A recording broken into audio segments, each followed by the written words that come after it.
Some jokes, you laugh at them at first, until one day, you can't laugh anymore.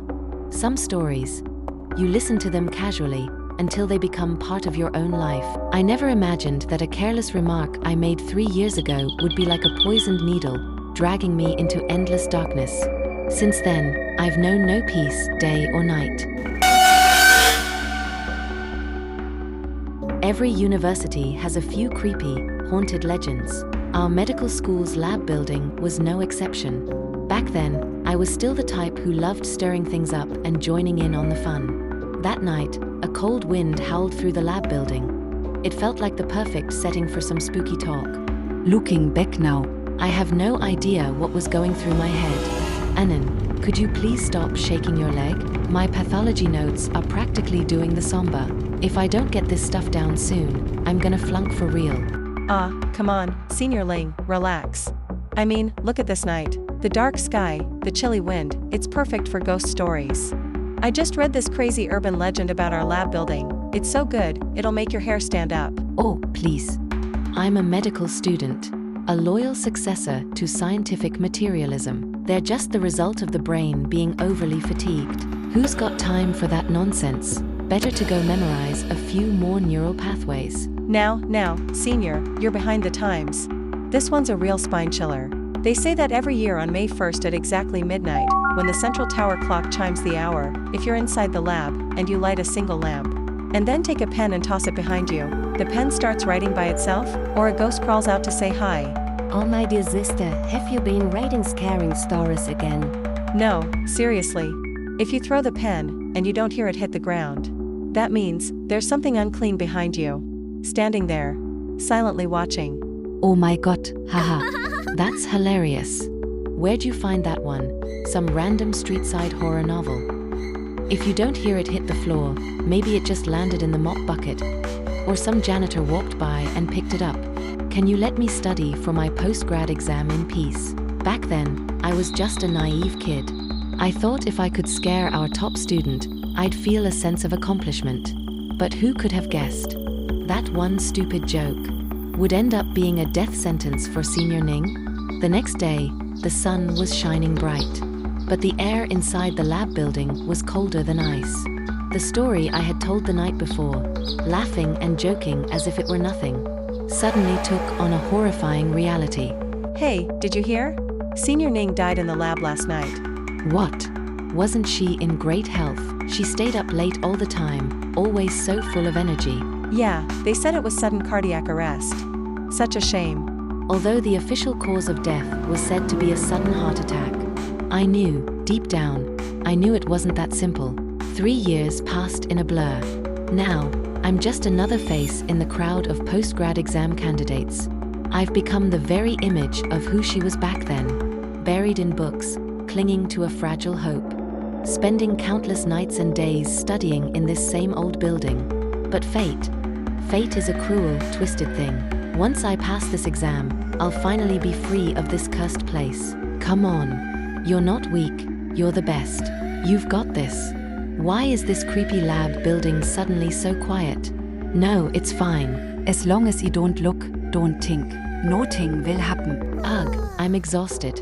What the? It is almost midnight. That's it. I need to get back to the dorms.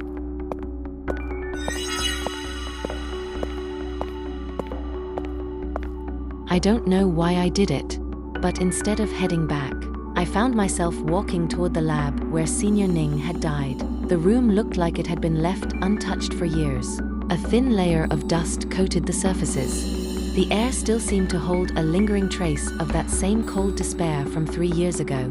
I didn't know why I was doing this. Maybe I was looking for redemption, or maybe deep down, I just wanted proof. To confirm, if ghosts really exist, I threw the pen back.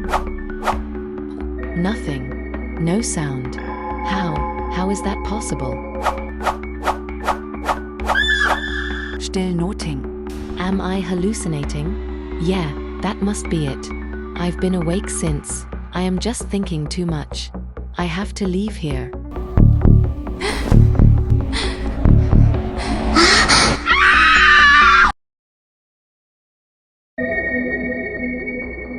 College life is all about staying up late, eating junk food, and maybe a bit of flirting, right? But what I never expected was, the thing I feared most wasn't failing classes. It was my roommate who was obsessed with the paranormal. Oh, and that cursed phone too. Hey man, have you heard the horror story about the East Teaching building at our school? Ugh, not again. You told me this before. This time it's different. They say on the 4th floor of that building, if you look in the mirror at midnight. Dude, can you just stop? I'm not in the mood for ghost stories. But this one's real. I heard the girl who experienced it dropped out of school. They said she got possessed or something. All right. Sounds like you're the one who should be taking a break. All the supernatural junk you keep reading is nonsense. You never take me seriously. You don't respect my interests at all. Yeah? Your interest is creeping everyone out at midnight. My roommate, Henry, is a full-blown paranormal enthusiast. Every night, it's like he gets possessed or something. Without warning, he'll come sit next to my bed, eyes glowing like he's summoning ghosts, and start telling his midnight horror stories. To be honest, I've never been into ghosts or anything supernatural.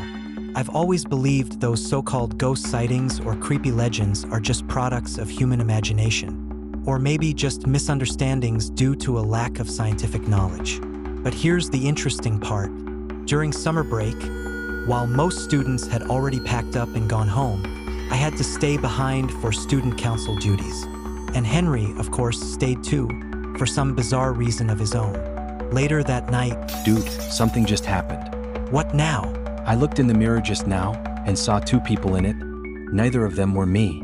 I even felt someone breathing on my neck.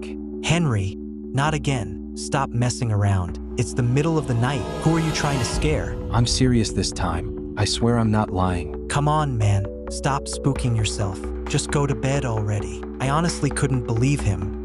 I figured he was just letting his imagination run wild again.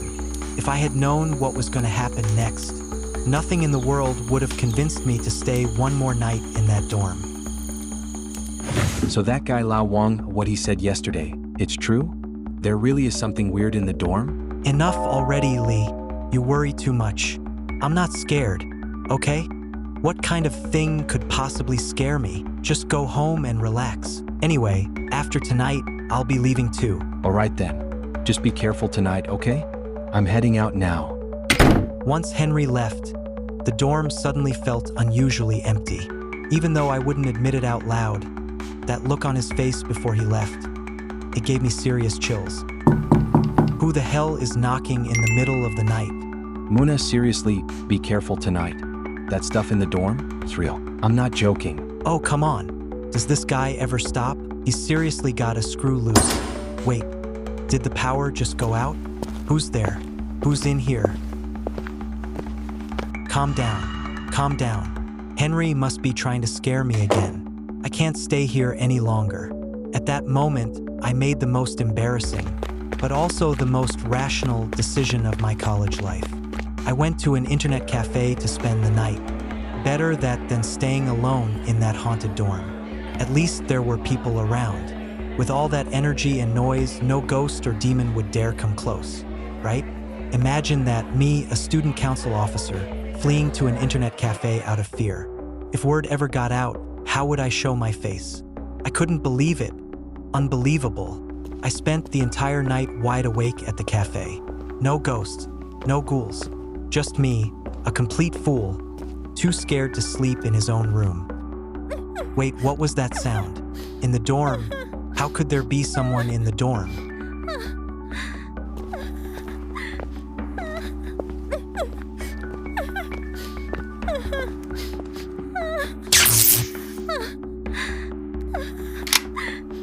Henry, you bastard. You dare prank me like this? Just wait till the semester starts. I swear, I'm going to break your legs. Hey Muna, how'd you sleep last night? Me? Oh, I slept great. Slept like a baby all the way till morning. Best sleep ever. For real? Nothing weird happened in the dorm? I gotta go. I'm packing up now. Getting ready to leave. After that, Henry called me a few more times. I kept my cool, acting like nothing happened. No way I'd admit that I spent the night in an internet cafe, scared out of my mind over a ghost that probably didn't even exist. But there is one thing I know for sure. When the new semester starts, I will be settling this with Henry.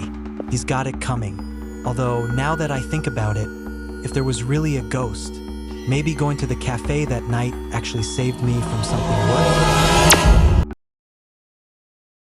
If, in the middle of the night while you're asleep, a woman in white with long hair suddenly appears beside you, what would you do? Today's story comes from a netizen named Muna. It recounts a real and eerie experience he had during his internship at a hospital. To help you better understand, I will narrate this story from the first-person perspective. Back in 2016, I was attending a medical school in New York. The school had a rule that students must intern at a designated hospital for an entire year before they could graduate.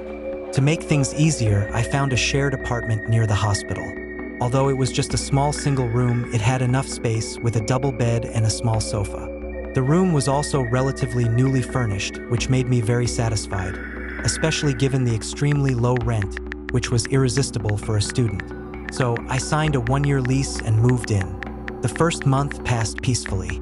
But on August 15th, 2016, something strange happened. I had worked overtime and returned to my room exhausted. As soon as I opened the door, I noticed that the stuffed toy I always kept on the bed was now sitting on the sofa. I have a bit of a cleanliness obsession, so I only use the sofa when guests come over. I would never put my sleeping companion toy there. But since it was late and I was tired, I didn't think much of it and just went to wash up and sleep. Around 2 a.m., I suddenly felt an itch in my right eye. Gradually, the itch turned into pain, which became so severe it woke me up. When I turned on the light, I could barely see with my right eye, so I quickly got up to look in the mirror. I saw that my right eye was swollen badly. I went to the fridge, grabbed an ice pack, and applied it to relieve the pain. After it eased up a little, I fell back asleep groggily. The next morning, my eye had fortunately gone down in swelling and my vision returned to normal, so I went to work feeling relieved. After work, I was still exhausted from the previous night and planned to get a good night's sleep. But again, around 2 a.m., I experienced sleep paralysis. I heard someone violently twisting the doorknob to my room, the sound echoing loudly. Though I was terrified, I desperately wanted to see who was outside, but my body felt frozen. I couldn't even move a finger. I could only listen to the constant rattling of the doorknob. I don't know how long it lasted, but whoever it was failed to open the door and eventually stopped. I drifted off to sleep again in a daze.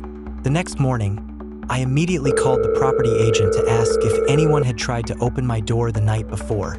The agent replied that there had been no one. I thought maybe I was just overly stressed, so I searched online for how to deal with sleep paralysis. The internet was full of vague answers. Some said to grind your teeth, others said to try moving your fingers and toes, and some even suggested cursing in your head.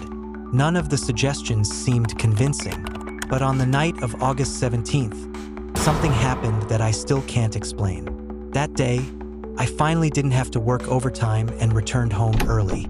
After washing up, I was about to go to sleep. Because of the past 2 nights, I was especially anxious. I checked every corner of the room, locked the door, and placed a cup of water on the doorknob so I'd hear if someone came in. Then I sat on the bed, reading a book to calm my nerves and lull myself to sleep. But as they say, what you fear most is what comes for you.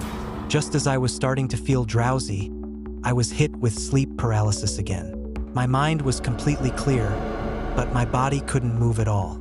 I clearly saw a woman in a white dress with long flowing hair appear beside my bed, holding a bowl of plain white rice.